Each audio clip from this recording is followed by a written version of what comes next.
কোরআনটাকে যে আমরা পড়ি, কোরআনটাকে আমাদের জীবনের সাথে কানেক্ট করতে পারি না অনেক সময়। যে আমরা কোরআনকে মনে করি একটা উচ্চমার্গীয় বই, এটার সাথে আমার জীবনে কি সম্পর্ক?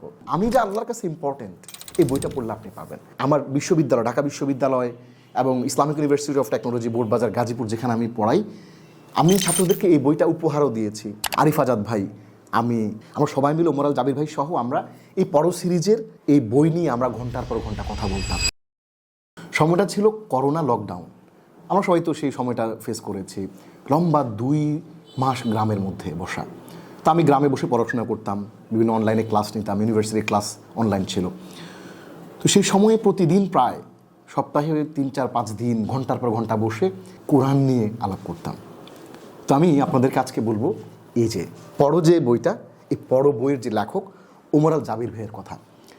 ওনার যেই কম্পিউটার স্ক্রিন যেখানে উনি কাজ করতেন এই বইটা লেখার সময়, ওই স্ক্রিনে মিনিমাম 40 থেকে 50টা ট্যাব খোলা থাকতো, সবগুলোতেই তাফসির, আরবি তাফসির। এবং আমি খুবই অবাক হতাম যে ওনার আরবি পড়া এত চমৎকার করে উনি আরবি আবারত পড়েন, আপনি অবাক হয়ে যাবেন।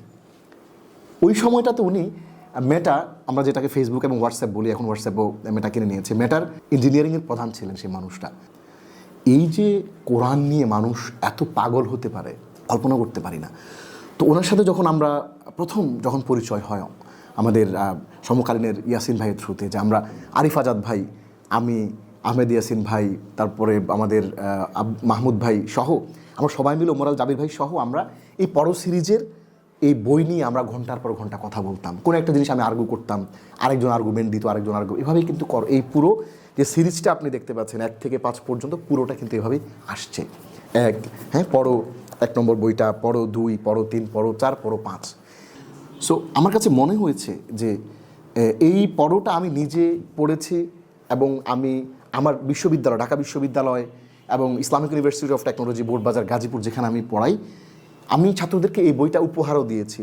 এই বইটা আমি নিজে পড়েছি এবং এই বইটা আমি অনেক ফোরামে বলি যে কোরআনটাকে যে আমরা পড়ি, কোরআনটাকে আমাদের জীবনের সাথে কানেক্ট করতে পারি না অনেক সময়। ঘটনাটা কী হয়? ঘটনাটা হয় এরকম যে আমরা কোরআনকে মনে করি একটা উচ্চমার্গীয় বই, এটার সাথে আমার জীবনে কী সম্পর্ক? হয় না যে প্রাইম মিনিস্টার আমার সাথে কথা বলবেন, এরকম হয় না? কিন্তু আল্লাহ যে আমার সাথে ডিরেক্টলি, আমি যে আল্লাহর কাছে ইম্পর্টেন্ট, এই বইটা পড়লে আপনি পাবেন। এবং প্রত্যেকটা আয়াত যে আসলে আপনার জন্য, আমার জন্য বলা হয়েছে।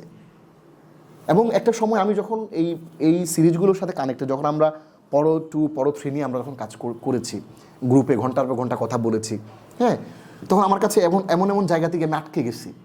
আমরা এই একই জিনিস নিয়ে অনেক দিন পড়েছি, ওমর আল জাবির ভাই অনেক দিন পড়েছেন, তারপর আরিফ আজাদ ভাই সহ, মাহমুদ ভাই সহ, আমরা মুফতি মাহমুদ ভাই সহ, আমরা অনেক দিন এই একই জিনিস নিয়ে পড়েছিলাম, আলোচনা করেছি, গবেষণা করেছি। সো আমার মনে হয় যে যারা কোরআন নিয়ে পড়তে চায়, কোরআন বুঝতে চায়, আমাদের বাংলাদেশে এই পড়ো সিরিজের কোনো বিকল্প কোনো সিরিজ এখন আসে নাই। এটা আমি যতটুকু এটার ভেতর থেকে জেনেছি। এবং এখানে এমন কিছু বিষয় আছে আপনি খুব হোঁচট খাবেন পড়ে, ও এরকম, এটা তো এইভাবে কখনো ভাবি নাই।